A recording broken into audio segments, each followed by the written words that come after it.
वहाँ के labour party के प्रधानमंत्री ने निर्णय लिए कि अगर मेरी सरकार आएगी, क्लाइमेट इतनी थे कि मेरी सरकार अगर आएगी तो हम देश को आज़ाद कर देंगे।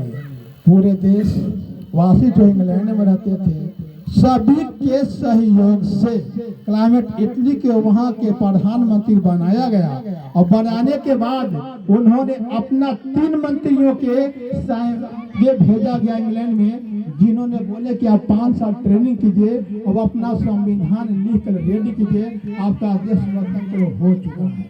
ऑलरेडी मौखिक रूप से कहा गया, लिखित नहीं मौखिक रूप से कहा गया। उसके बाद हम लोग पूरा देशवासियों, जैसे में संविधान लिखने के लिए 9 दिसंबर 1946 को प्रथम बैठक हुई थी। उसमें अस्थायी रूप से अध्यक्ष सचिदानंद सिन्हा जी थे। कौन थे? सचिदानंद सिन्हा जी। फिर 11 दिसंबर को अस्थायी रूप से डॉक्टर राजेंद्र प्रसाद संविधान का अध्यक्ष बने। संविधान लिखाना शुरू हो गया। इसमें बहुत सी समस्या आई। इसके बाद अगस्त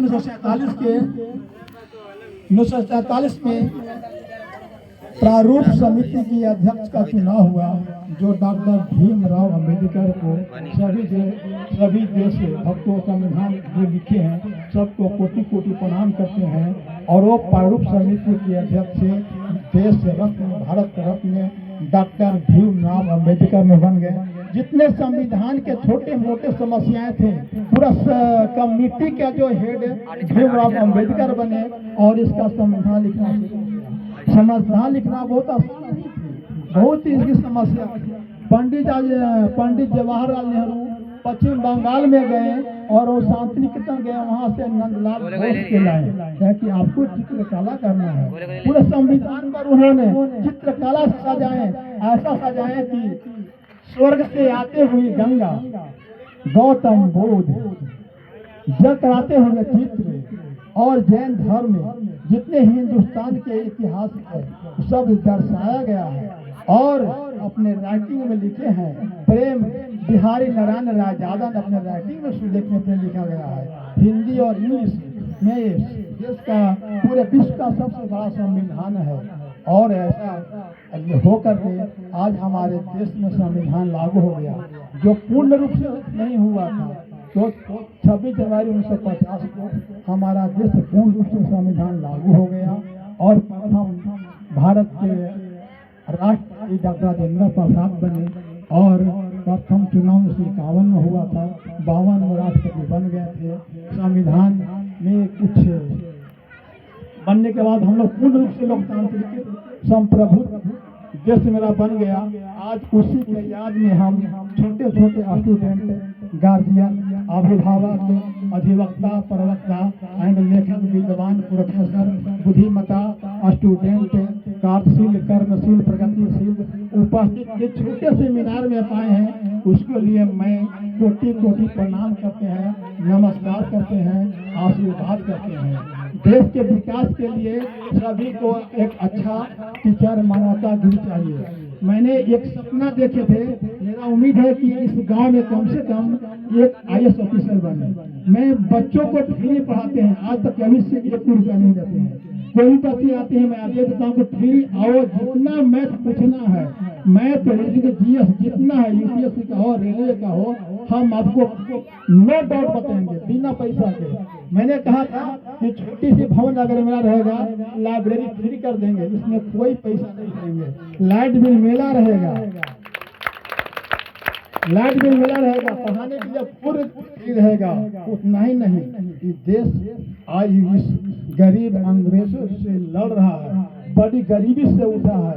पूरा गांव के तो आधा अंग्रेज का आधा इंडियन का है, जो घर में खाने के लिए खर्च नहीं।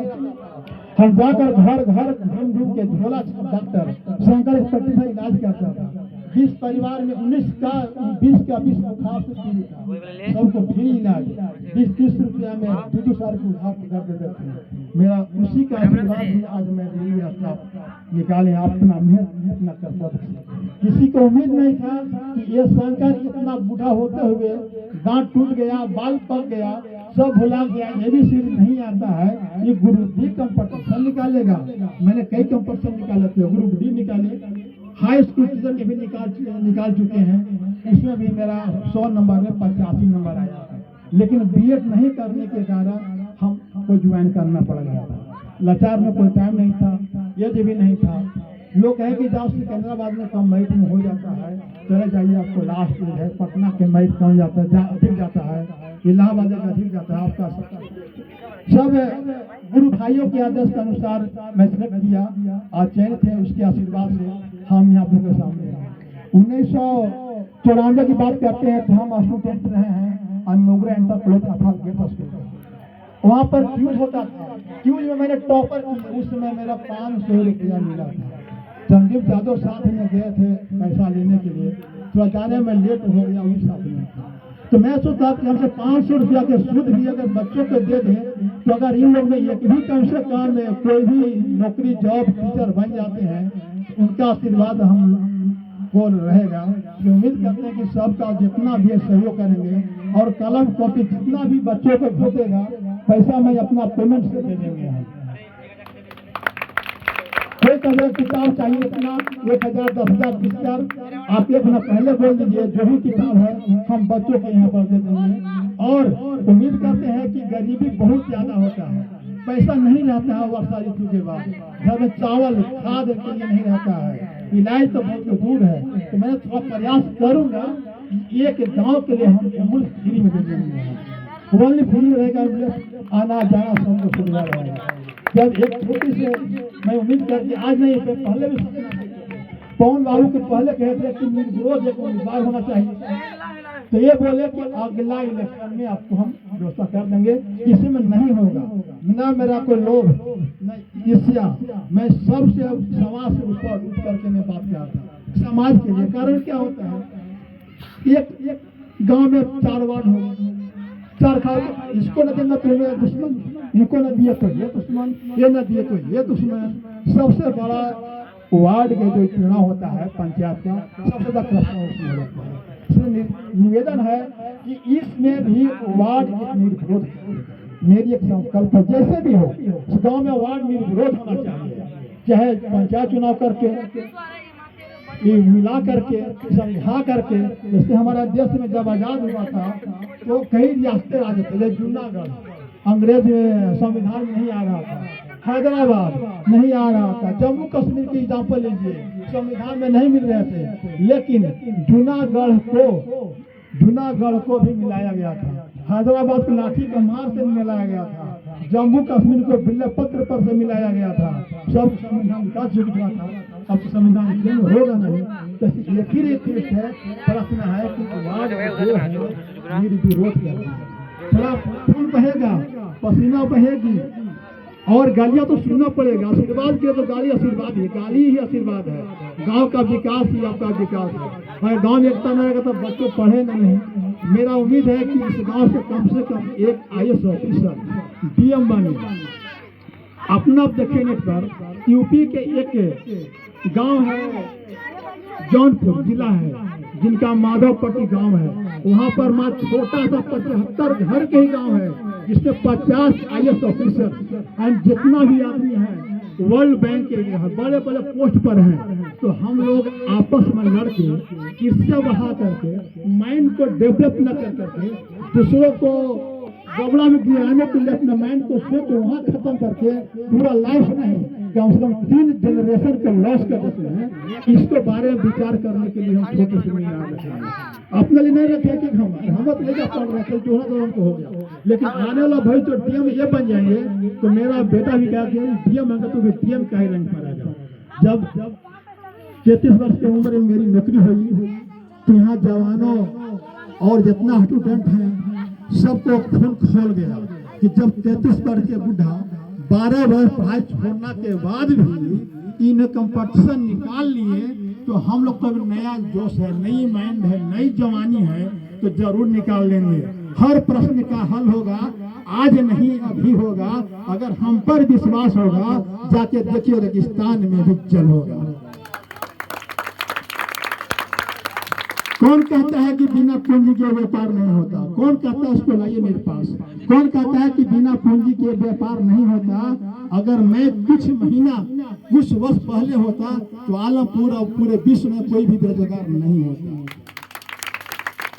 मैंने कई बार पेपर में निकाले हैं कि पेड़ लगाने के लिए भारत सरकार से मांग की है। पेपर में, टीवी में बहुत बार चला टीवी में, लेकिन सरकार अपना जेब भरने से ज्यादा टाइम नहीं है। पर्यावरण मंत्री, पर्यावरण विश्व पर्यावरण संगठन होता है, सब विदेश के हम भाई बिहार न्यूज नहीं देते हैं। विदेश में पर्यावरण संगठन होता है, जाएगा फ्लाइट से, होटल में खाएगा, अच्छी बात करेंगे, बड़ी बड़ी कहानियां कहेंगे, लेकिन पर्यावरण और उसका सबसे बढ़ते जाता है।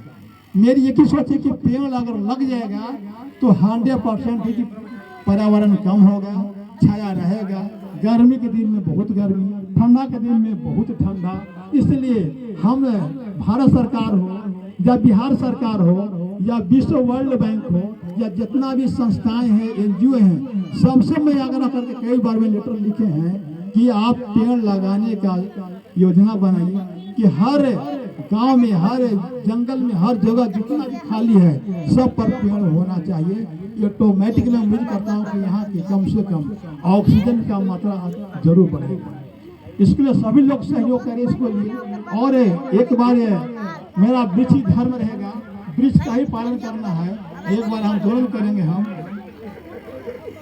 आंदोलन करेंगे एक दिल्ली में, एक विधानसभा में, इस संविधान के में पारित हो जाए कि पेड़ लगाना बहुत बड़ा अनिवार्य है। और मैं इसी के साथ सभी को नमन करते हुए, आशीर्वाद देते हुए मैं अपने वाणी को समाप्त करता हूँ। और मैं उम्मीद करता हूँ कि इसी तरह से हर एक साल पर्यावरण और हर मुद्दा पर बात होते रहेगा। और 15 अगस्त 26 जनवरी के तिरंगा लहराते रहे, सबसे यही दुआ और मेरी आशीर्वाद है कि होते रहे। बच्चों को शिक्षा पर ज़्यादा ध्यान देना है। शिक्षा नहीं होगा तो आगे चल के और करप्शन नहीं होगा, जूझ लड़ाई का सिवा नहीं होगा। हमारे स्टाफ